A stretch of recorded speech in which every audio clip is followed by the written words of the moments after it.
Eso, chicos.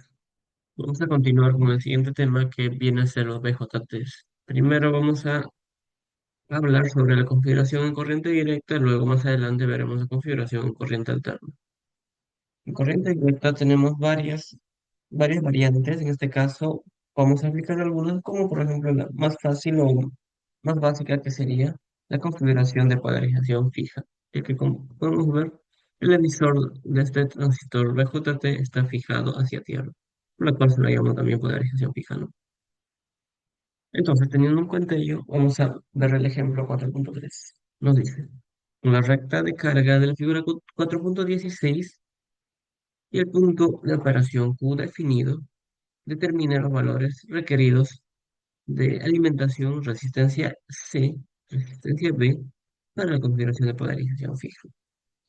Y chicos, tener en cuenta de que muchas veces lo que viene es un circuito con parámetros para poder, en función a ello, determinar los valores, ¿no? En este caso, si podemos ver la figura de la derecha, que es donde está el circuito, no tenemos absolutamente nada de valor. Lo que más bien nos da es la curva de operación con la cual tenemos que deducir. Por lo tanto, hay dos formas, ¿no?, que nos pueden plantear un ejercicio. Entonces, veamos. Lo que tenemos que hacer aquí básicamente es combinar esta figura A con esta figura B. Utilizar ambos para poder resolver este ejercicio. Aquí tenemos la recta de carga de este transistor. Y la gráfica voltaje colector emisor con versus corriente del colector. Y ese sería el punto de operación donde justamente el valor se estabiliza, ¿no? Pero por otro lado tenemos el circuito como tal. Entonces, si nosotros encontramos una relación en el circuito B entre el voltaje colector emisor y la corriente del colector, justamente vamos a determinar esta recta, pues. Vamos a encontrar cuál es la ecuación que escribe esta recta. Entonces, para ello, yo lo que recomiendo es hacer una malla y aplicar Kirchhoff, como si fuera la malla 1. Entonces, de malla 1 tendríamos lo siguiente: menos voltaje de alimentación más RC por IC más voltaje colector emisor. Eso es igual a cero, ¿no? Como pueden ver, ya hemos encontrado los parámetros que nos interesan. Tenemos la corriente del colector y voltaje colector emisor. Si nosotros despejamos la corriente del colector en función del resto de variables, quedaría de la siguiente forma: voltaje de alimentación menos voltaje colector emisor entre RC. Listo. Como pueden ver, hemos encontrado una ecuación que relaciona la corriente del colector con voltaje colector emisor.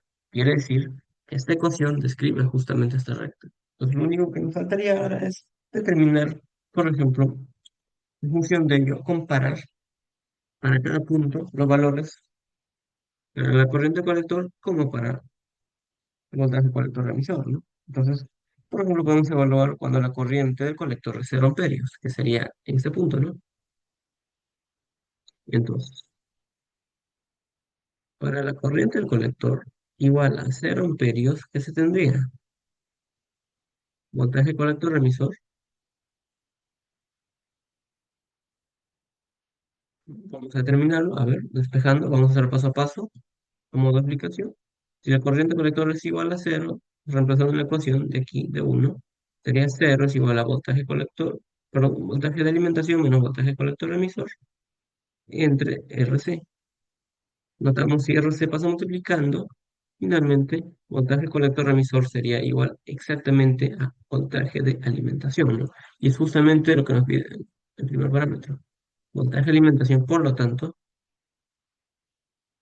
sería igual a voltaje colector emisor, que para este caso sería exactamente 20 voltios. Entonces, de ello hemos determinado el primer valor que nos pedía.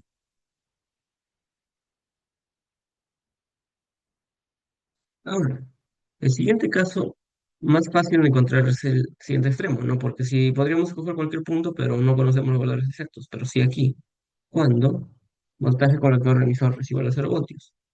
Entonces, el segundo caso sería para voltaje colector emisor igual a 0 voltios.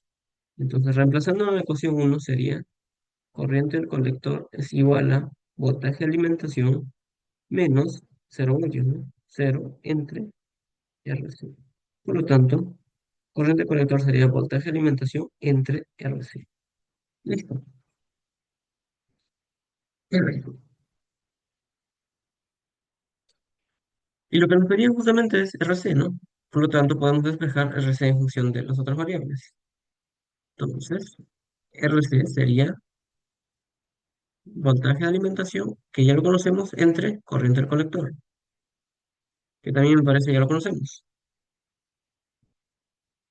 Voltaje de alimentación, ¿cuánto era? Igual a voltaje colector emisor, que es 20 voltios. Corriente del colector, para este caso, ¿cuánto es de la gráfica? 10 miliamperios, ¿no? 10 miliamperios. 10 por 10 a la menos 3. Esto, claro está, que lo estamos obteniendo directamente de la gráfica.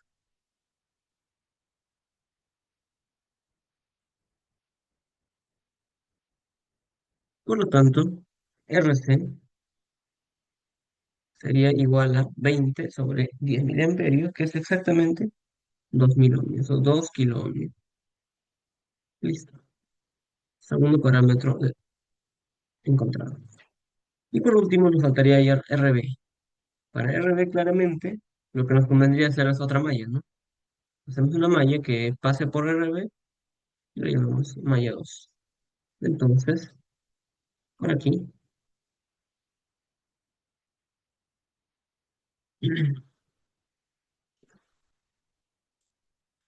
malla 2 tendría lo siguiente, ¿no? Por tema de espacio voy a reducir. Malla 2 se tendría lo siguiente. A ver, sería menos voltaje de alimentación más RB por corriente de la base más voltaje base emisor, ¿no? Recuerden que esto es más menos voltaje base emisor. Entonces sería menos voltaje de alimentación más RB por la corriente de la base más voltaje base emisor. Esto es igual a 0 por 8. Ahora, lo que nos piden es hallar RB, entonces despejemos, pues. De aquí, RB sería igual a ¿quién? Voltaje de alimentación menos voltaje base emisor, todo sobre la resistencia de la base, ¿no? Por lo tanto, la corriente de la base. ¿Listo? Entonces, RB sería lo siguiente. Voltaje de alimentación que ya conocemos, 20 voltios, menos voltaje base emisor, recuerden, voltaje base emisor, cuando el transistor trabaja de forma directa, es por defecto 0,7 voltios, a menos que el fabricante nos diga un valor diferente, ¿no? Para efectos de cálculo, consideramos 0,7 voltios, ya por teoría. Todo sobre corriente en la base. Corriente en la base se podría determinar de varias formas, ¿no? Teniendo la relación de factor beta y corriente del colector o corriente del emisor. Pero en este caso no necesitamos calcular ello, ya que no tenemos factor beta, pero sí tenemos la gráfica. Justamente esta, pues, este es el punto que nos ayuda. El punto Q, el punto de operación. Estas curvas son corriente de la base, 0 microamperios, 10 microamperios, 20 microamperios, y el punto de operación está exactamente a la mitad más o menos de entre 20 y 30 microamperios, ¿no? Entonces, la corriente de la base sería 25 microamperios más o menos. 25 microamperios. Entonces, de aquí finalmente,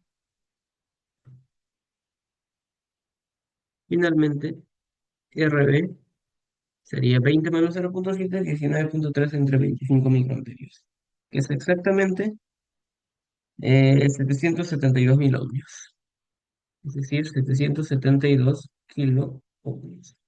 Listo, chicos, pues con esto hemos terminado este primer ejemplo básico de DJT sin DC. Nos vemos en el siguiente video.